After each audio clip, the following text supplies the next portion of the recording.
Good morning, everybody, and thank you for joining us today for our Transplant Center Spotlight series with University Hospitals Cleveland Kidney Transplant. My name is Caroline Sanner. I work here at the iPro ESRD Network, and I'm extremely happy to have the team from UH Cleveland here to talk with you today.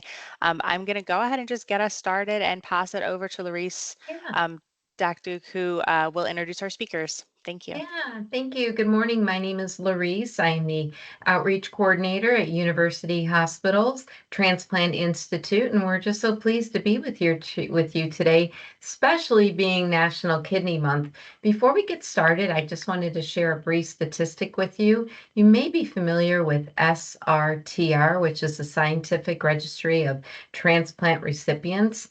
They do a lot, but one of the things they do is collect outcomes and metrics, and they rank all of the hospitals.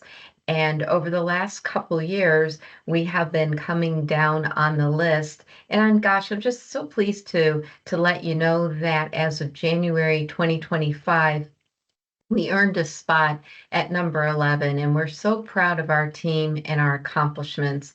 We're determined to be in the top 10, so we hope that when the rankings come out in July, we can report that we're one of the top 10 hospitals in the United States. So, with that being said, I'd like to let you know two of our team members are with us today. Taylor Brody, who is a licensed dietitian and a registered dietitian nutritionist, and then Dr. Jody Jones, who is a clinical psychologist and a clinical professor at Case Western University School of Medicine. We're going to go ahead and start with Taylor. Taylor, welcome. We're so excited to have you talk with the group today.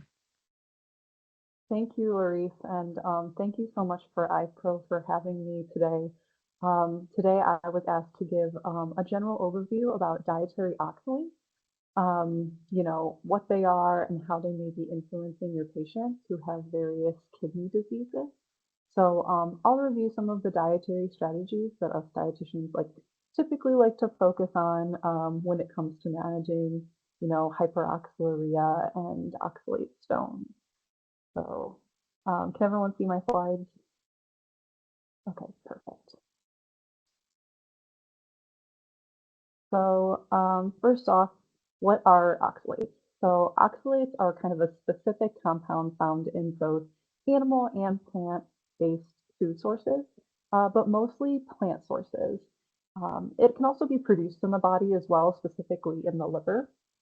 But oxalates also need to kind of be removed or excreted in our body, and it's done through kind of two different ways. First, oxalates can either bind to calcium in the gastrointestinal tract and be excreted through stool, or they can be filtered, kind of unbound by the kidneys and excreted through urine. So when, renal or kidney clearance, of oxalates decreases, then the oxalate levels in the urine increase, and that leads to what we call hyperoxaluria. And actually, there are two types of hyperoxaluria. The first is primary, and this is more of a genetic condition in which the enzyme that kind of metabolizes oxalates is impaired. But what is much more common and what people may see more in their patients is what's called secondary hyperoxaluria. And this is when the oxalate levels are elevated really as a result of malabsorption. So if you remember, I said that, oxalates bind to calcium and are excreted in the stool.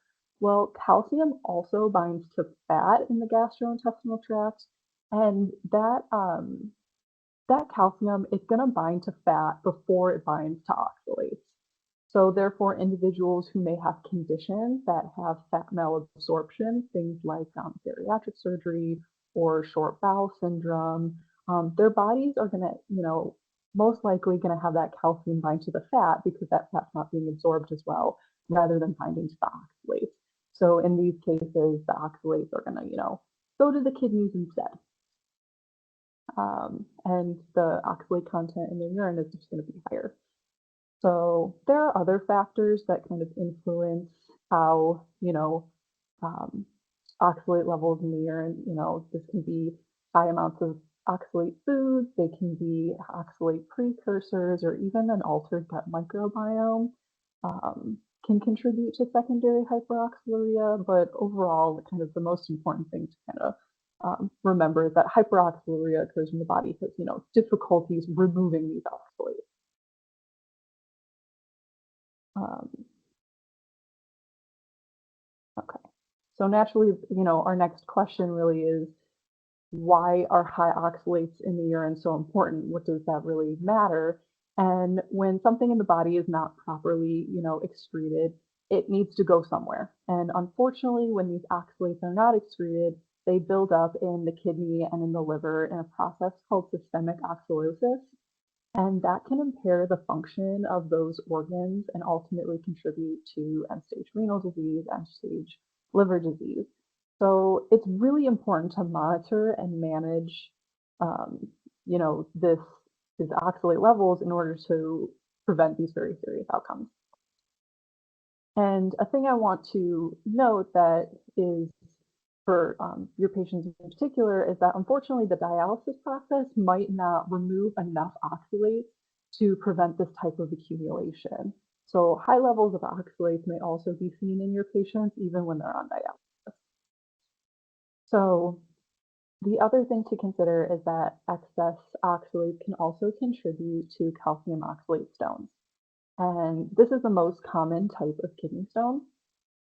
Um, So there are lots of different, consequences that we need to consider, and there are various medical interventions that address all of these concerns. But today, I'd like to focus on the dietary strategies that we talk about when managing this.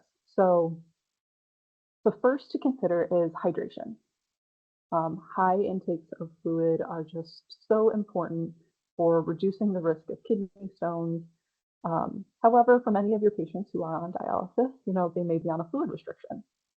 So, it's important to make sure individuals who are not on dialysis are hydrated appropriately, but maybe some of these other dietary strategies may be more of an emphasis for the dialysis patient population. Um, so these may be things like reducing high oxalate foods, reducing intake of high fat foods, and making sure that individuals have an appropriate amount of calcium in their diet.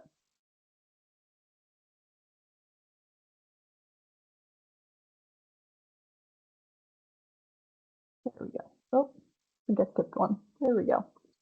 Okay, so first off, let's talk about some dietary sources of oxalates. These are typically found in fruits, vegetables, and nuts. And I want to pause and just say that these are all considered very healthful foods.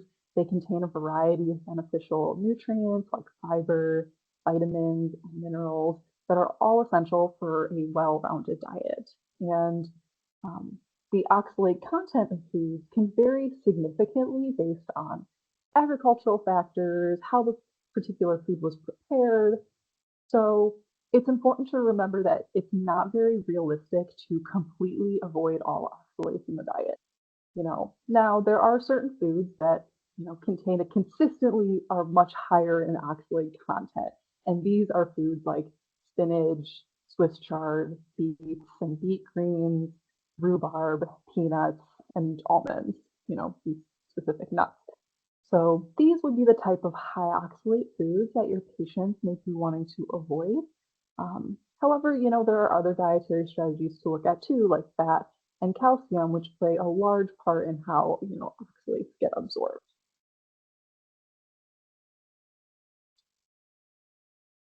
So in the case of secondary hyperoxaluria in particular, high amounts of unabsorbed fat from the diet can cause oxalates, to go to the kidneys. So reducing the intake of high fat foods can help support that oxalate binding to calcium. Um, in many cases, we start off by decreasing consumption of saturated and trans fats. These are kind of the fats that are most often found in, fast foods, baked goods, fried foods, processed foods, things like that. Fattier cuts of meat, like ribs and T-bones, they can also be replaced with more lean cuts, like sirloin or tenderloin or things like that. Can also kind of reduce the amount of fat in one's diet. And again, um, I always like to point out that fat is an important part of a balanced diet. We don't want to eliminate fat completely. You don't want to go on some crazy low fat diet. We just want to consider moving to more heart healthy fats. These are things like unsaturated, olive oils and canola oils, fats from avocados and nuts and seeds, things like that. So it's all about having, these unsaturated fats in moderation. And then, so once fat in the diet is limited, it allows more of that opportunity for calcium to come in, bind to oxalates, and facilitate that excretion in the stool.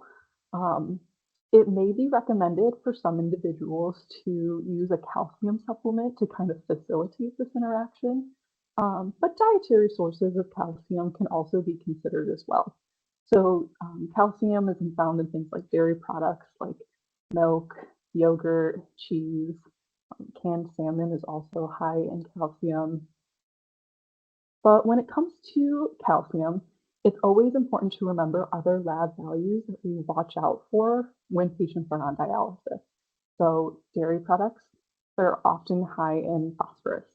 And even some plant-based sources of calcium, like beans, they might be higher in potassium. So this is why it's so important to consider the entire group of nutrition-related strategies for managing oxalates in the urine and not just kind of picking one and running with it.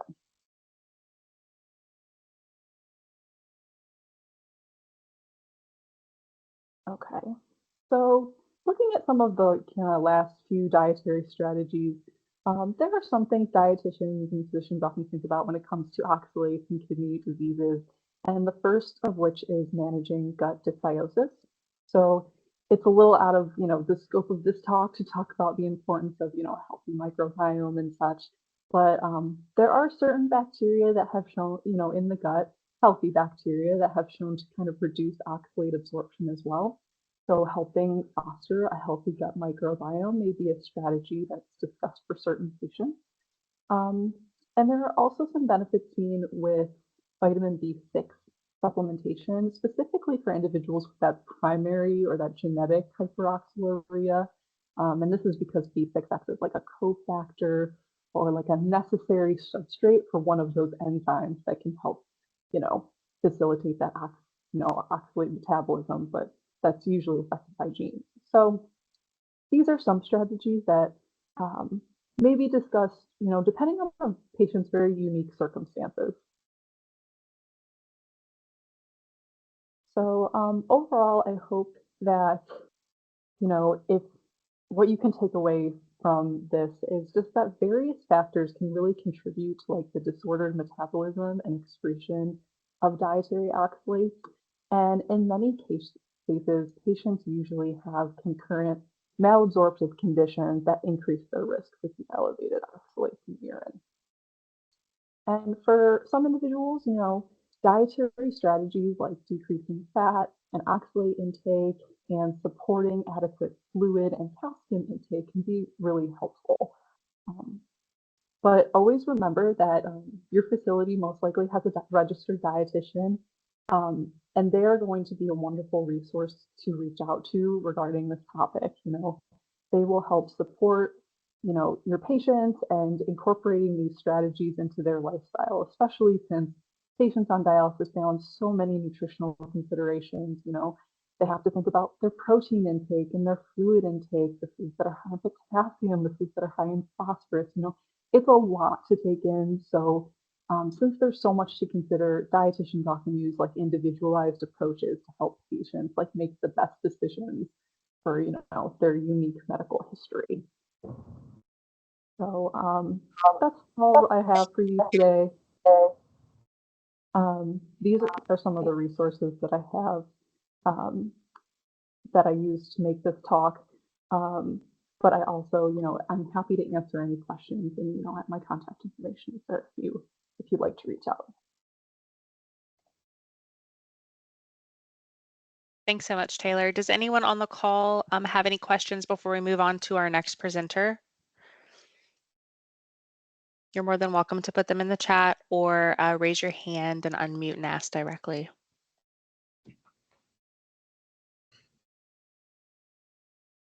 Yes, the slides will be available after the call.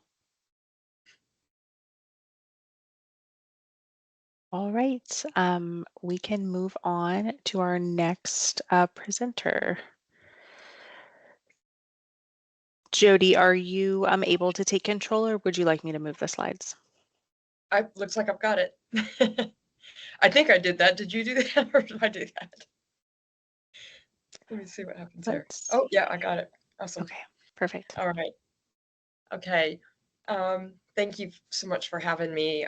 So I am a clinical psychologist and have worked in the transplant field for over 20 years now. I do work across all the different organ types, and there are a lot of commonalities for patients across all of the different types, but there are some things that come up that are unique to our kidney patients. What I was going to talk about today is a little bit about the recipient experience, but also wanted to address caregiver issues, which is something that on our team is more commonly addressed with the social workers, although I absolutely do meet our patients' caregivers and will sometimes employ some interventions with them, and I'll kind of get into that a little bit later. So what's true of all transplant patients is that they enter a new reality. Living with chronic illness is an extremely stressful way to go through life. What people will experience is a lot of different types of losses. And even though we sort of recognize this when we're looking at the whole person, we don't really think about it sometimes in some of these specifics. There is this loss of trust in your own body. And that self-assurance that you would wake up every day and understand how you were going to feel and what was going to happen for the rest of the day, that can kind of lead to just an overall sense of loss of safety or security in the world. When what's happening internally is so unpredictable, it can make a person feel really insecure about what's just happening in life. And it is a loss of a way of life a lot of times. Certainly we've seen when someone starts dialysis, they end up having to leave their jobs at some point. And a lot of other changes will come about. Obviously, it means a change of lifestyle as well. Financially, things may be altered in their lives, and so it's a lot of adjustment. It's the loss of the way that they feel and just an attitude and outlook on life. It can lead to some loss of hope for the future. There can be sort of specifically goals and dreams that this person may have had that they feel like has been taken away. And then they feel less hopeful just about the future in general because they're not sure really how to predict what's coming. That loss of control is really the most uncomfortable part of this, and it can feel quite devastating. Um, so they've done animal studies with this. We know this in human beings as well, as that this loss of control is pretty much the most stressful thing that any human or animal can experience. Um, what happens is it sort of kicks in this fight or flight response, and um, it's traditionally sort of explained as you come up on a bear and either you have to sort of gear up to fight the bear or you have to gear up to run away, but it's this real adrenaline surge. And not getting into too much about what's happening in your nervous system, it is a revving up. The problem with chronic illness, of course, is that there isn't actually a bear to either fight or run away from. This is a constant state of being, and when your body gets revved up like that, there's no release. There's nothing that you can actually do to make the threat go away. And so you stay in this sort of chronic elevated state of stress and readiness to fight with, no conclusion. The way this will start to manifest is that people will sometimes lose weight or gain weight. You hear a lot about talk about cortisol levels and things like that, and that definitely contributes to physiologically, a lot of disturbance and changes. People oftentimes it disrupts their sleep schedule. Some people will develop ulcers and other types of GI problems. And of course, this is running in combination with what may be going on with dialysis, or if they're uremic and having these other kinds of issues with the kidney failure. When a person stays too long in this sort of state, it can create the sense of learned helplessness. And what happens with this is that, basically it's just this sense of, "Well, I can never do anything to make this better," leaves a person feeling less and less hopeful about the future. And then they feel less agency over what's happening in their own lives. And so you just become a much more passive sort of person. Just kind of take the hits, and you oftentimes will see people who just don't seem maybe very motivated to make changes, even if from the outside you can look and say, "Hey, why don't you try this or try that?" And it seems like a fairly obvious sort of solution, and it's just like they don't recognize that they have any power potentially to change. So part of what needs to happen and sort of this shift of mindset is coming to a place of acceptance.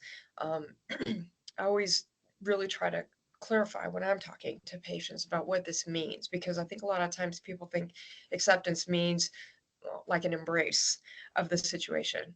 Um, and you can certainly teach people to just embrace change, for instance, or embrace the challenge, but they may not like the situation, and it's understandable, um, and that's okay. Acceptance does not mean that you have to like it.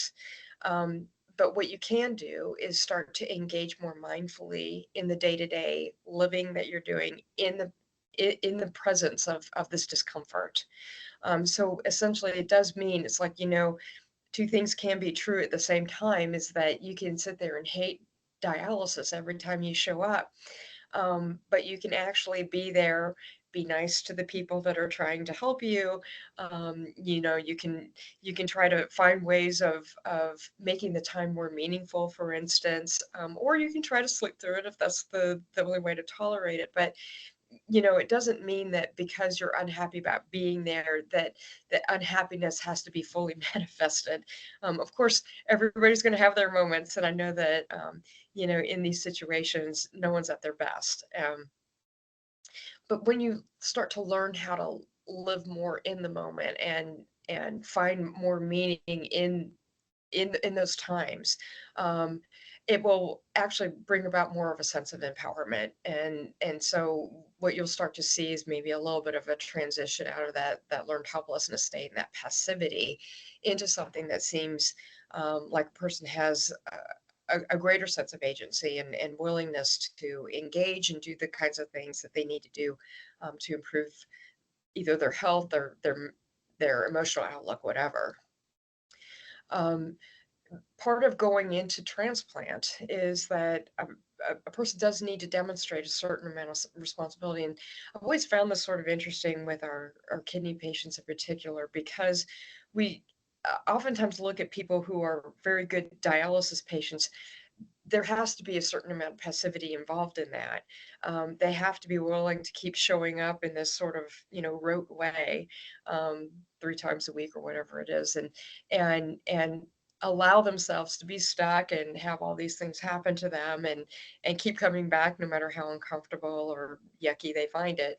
Um, Nonetheless, there is, like I said, sort of that balance where maybe you find ways of empowering yourself within that sort of situation. And we are asking people to take a lot more responsibility on once they enter that transplant phase. For those who work in dialysis units, I know that you guys may see a real sense of overwhelm start to occur with some of these patients as they enter this next phase, because they're scared and troubled by some of the things that they're having to do. It's all new to them. Um, it is true that patients oftentimes are left with, sort of this list of things that they're going to need to show up for or do, and it may be very unfamiliar to them. They may have to, spend more time actually working with their own insurance if they don't have certain types of coverage for their medications. Sometimes there's that Medicaid Part D kind of thing that's going on, and sometimes they are asked to engage in some type of like physical therapy to fight frailty, or we may be making recommendations for them to engage in some mental health counseling, and they're having to set those sorts of things up. I know that sometimes they do come back to the dialysis center, and social workers in particular have been so helpful, in terms of helping them get these things set up. Um, but it does require a certain amount of empowerment on behalf of the patient to start to take some of these responsibilities on.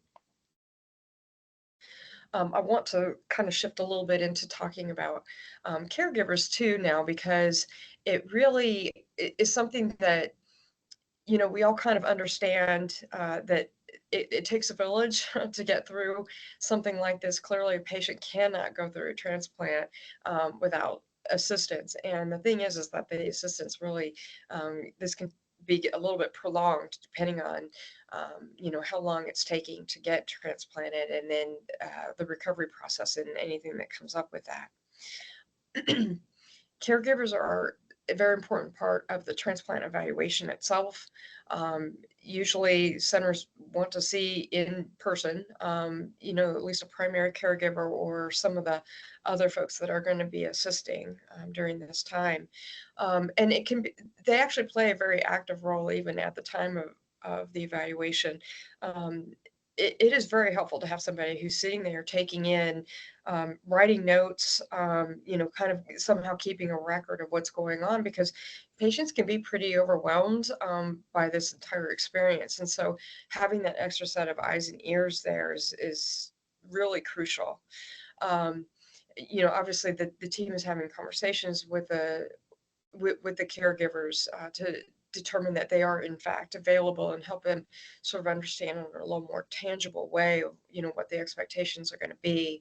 And then they also, a lot of times caregivers, they do have a pretty good understanding of the patient's history. And as we ask all of these questions over and over, and it's like everybody from every discipline is sort of approaching it in a different way, but asking lots of questions about the history. And so a lot of times the caregivers are very, very helpful to us in providing extra information that we need as we are treatment planning. As part of the transplant, honestly, the family members, the caregivers, are a very essential part of the transplant team. We have patients here for an actual pretty brief period of time during, the surgery and the immediate aftermath, but it is the caregivers who are really making all of this happen once they're discharged from the hospital. This includes a variety of different responsibilities, from, just the transportation back and forth to the hospital for those initial appointments, and then going to the lab, usually at least twice a week, locally, from their home. It, means running lots of errands, so like picking up medications and different supplies from the pharmacy or a grocery store. It's helping monitor medication use, and especially patients sometimes, if they're in pain or still experiencing a little bit of the anesthesia from the surgery, when they're getting the phone calls from the coordinators about changing medication doses, it's the caregivers who are taking all these notes, and then redistributing all of the medications. It means that a lot of times these folks are having to record blood pressures and do sticks, or however diabetes is managed, and weights and urine output and all these different sorts of things.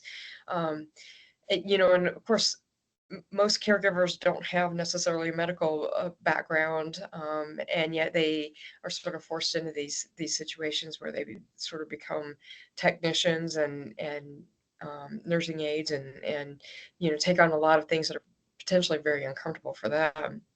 And then, of course, in the meantime, they're also just providing for all basic needs of anyone in the household, including the patient. So, doing laundry to make sure that they're always in clean sheets and clean clothes, and feeding them and making sure that they have everything that they need.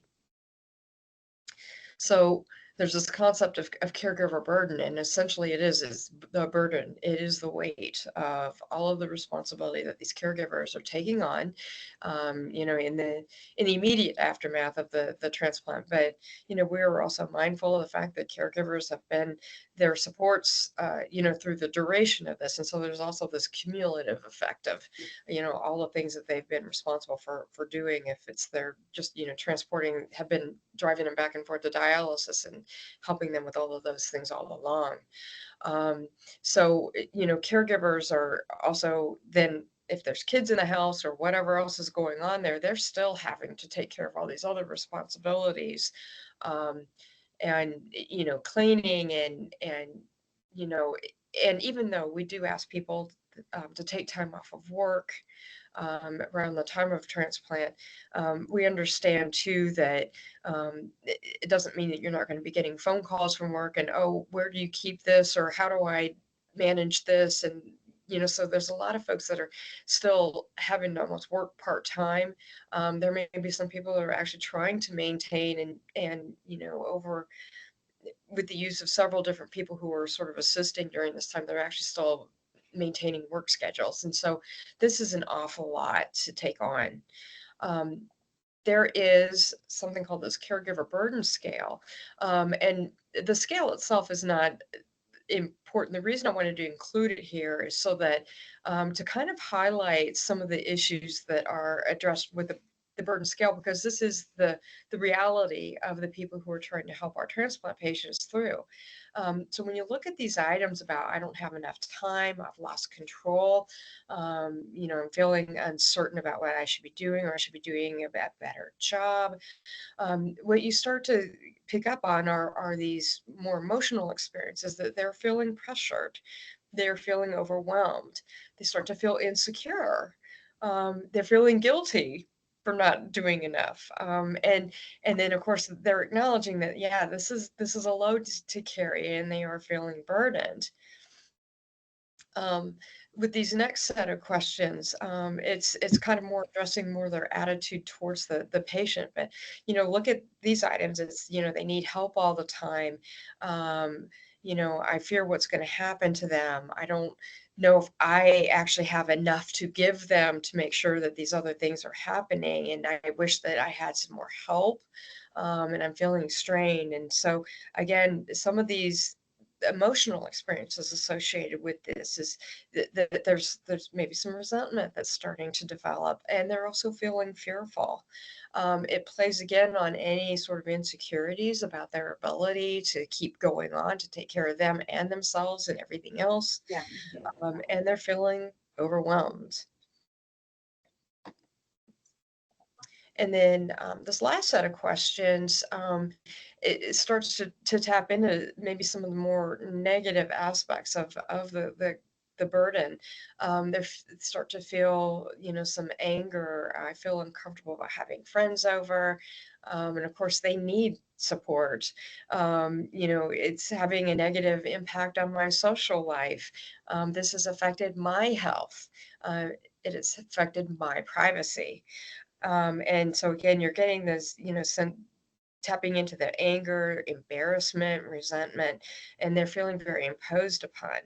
And understandably, this is something that um, is a natural sort of manifestation of what's going on.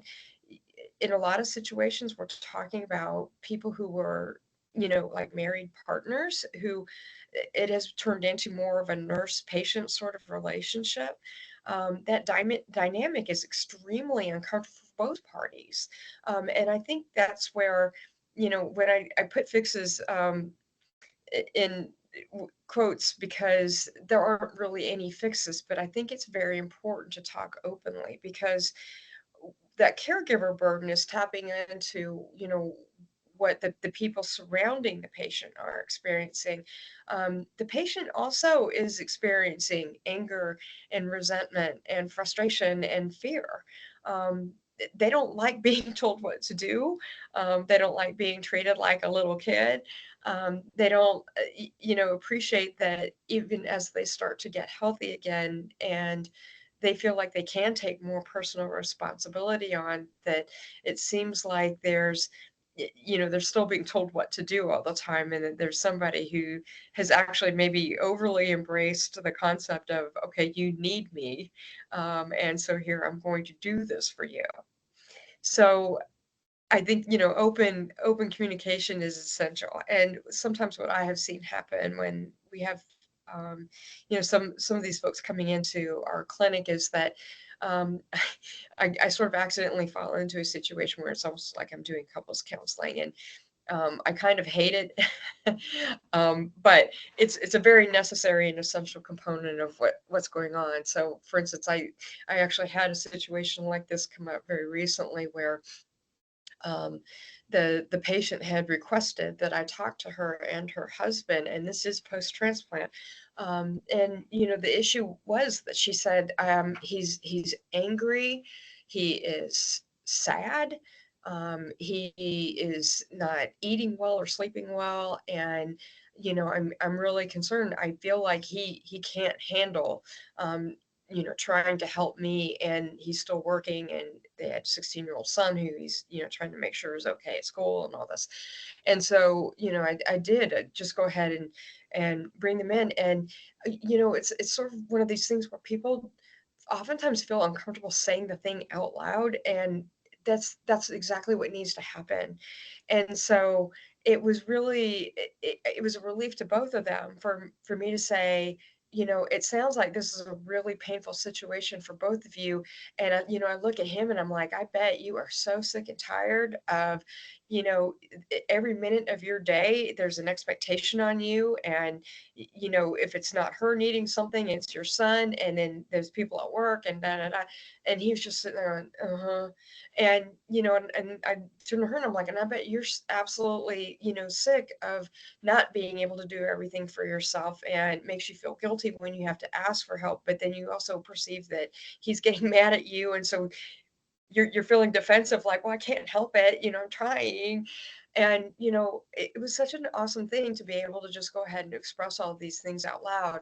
um, did that fix it? No, no, no. Those kinds of dynamics are good. It's sort of like letting the steam out a little bit, and then that they go back home, and things will build up again. But I think the more you're able to engage in sort of these conversations where you normalize it, and that's why I put this item on here about therapy. When I recommend therapy for people, and that's something that I did actually recommend for this couple, I suggested they do family therapy to include their son. Um, but I said couples would be great too, and it's not because there's something wrong with you guys. This happens. And although we would all love to believe that when we go through hard times, that we pull together, this is can be a bonding experience, and it certainly can. But it also exposes all fissures in any kind of relationship, and no relationship is perfect. And so whatever vulnerabilities exist there, they all get played upon, for all those reasons that we were talking about earlier, with the caregiver burden. It's just, it's this changing dynamic, and no one is at their best, and people have been just tired and unwell for a long time. So I do oftentimes recommend therapy and assure them that what they're experiencing is totally normal. And there are a lot of people that look like they're going to get divorced at the end of the transplant. It's like, well, you got a new organ, but that didn't fix anything else. Right. And I mean, that's something that we always have to remind everybody about, is that, yeah, the transplant will correct kidney function, but it's not going to fix anything else that's going on. Support groups also clearly can be very, very helpful to a lot of people, both caregivers and the patients themselves, because again, provides this opportunity to have their experience normalized. So when they may feel like they're failing in some way, they have this other group of people that can say, well, maybe maybe I was feeling too, but at least you're not alone in this, that this really, made me feel exactly the same way. And so that can be super helpful. And, sometimes different transplant centers do have their own support groups. There's Trio. There's a lot of different, spaces out there for people to be able to connect. So um, that was the end of mine. Thank you. Appreciate your attention today. Thank you so much for all of that information. I wanted to open it up to any of our attendees if they have any questions to close out that second presentation. I'm going to go ahead and ask a question that came to my mind because we have some local providers on the call today, as well as those that refer to UH Cleveland. Do you have a list that you give to patients and family members for local support groups that you kind of like a go-to list of support groups?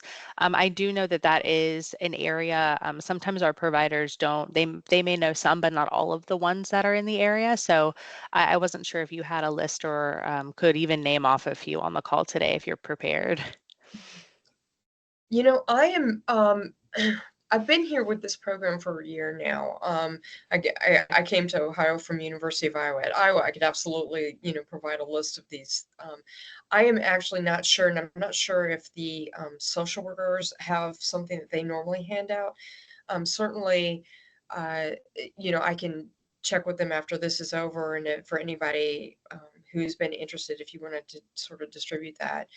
Um, the One thing that I will tell all of you guys that is the way that I help people find just mental health resources, and this can be for individual counseling or for like if you're like I had recommending family or couples counseling, is a website that is you may be familiar with it. It's psychologytoday.com, and psychology today is all one word. um, what you can do is it's there's a little tab on there that says, find a therapist, and anybody can do this. You put in your location. They also have telehealth options. So for mental health counseling, if you are licensed in the state of Ohio, you can see anyone in the state of Ohio. We are not allowed to see people outside state lines. So if you have anybody who happens to be crossing over, they would need to see a provider that's within their state. But you can see via telehealth, someone who's 2-3 hours away. And then you can actually put in issues, and you're not going to see like a special little tab for transplant issues, but you can see like some chronic illness types of ways of designating. But you also put in your insurance so that the only providers that are coming up through that filter should be ones that accept whatever the insurance is. So, that's something that a primary care provider, a nephrologist, anyone could recommend for their patients. It's a very easy way of going in, and I actually encourage anybody listening to just actually look at it. It's really kind of fascinating, because what happens is you get a list of providers that come up, but it's not just a list. You actually see their profiles. You can get in there and look and see, how they describe their own practice, and what they can offer. Thank you so much for Jody, that. so I just, if I may, Dr. Jones, the social workers do have a variety of lists. I had seen that they do have a couple pages of various lists. I'm not well versed exactly what information they give out. So they do have some that they provide when they do meet with patients, and certainly Trio is a very good resource. And Sonia brings up a really good point in the chat, and it was something that I was thinking about and wanted to bring up. And it's a very common question that I hear when I'm out and about. You have any suggestions on how to handle a patient who has no support system, and that's really the only thing that's just hindering the patient to receive a transplant? Any thoughts on that? You know, so I used to work in that in Atlanta at a program there, and there it was not uncommon for us to tell people to go to church and see if they could find people who'd be willing to assess, because living down in the Bible Belt, that was very much a way of people, finding connection and socialization. It is a very tricky situation when someone does not have adequate support. Um, because quite simply, it is not possible to go through transplant if you do not have some type of assistance. And it has to be people who truly are willing to commit themselves to making the drives and that sort of thing. Um, it does not have to be a single person. So, obviously, when we're usually looking at family members as potentially, being the primary support, it's because, they're willing to make those kinds of sacrifices for you. It is a lot more difficult when you're getting people who are like further and further out of your social circle. Nonetheless, we've seen people that have neighbors that are willing to say, I will commit to taking this person to the lab on Mondays, and this other one will do it on Thursdays, and so that it can relieve some of the caregiver burden if there is a family member who's maybe kind of available but not fully available.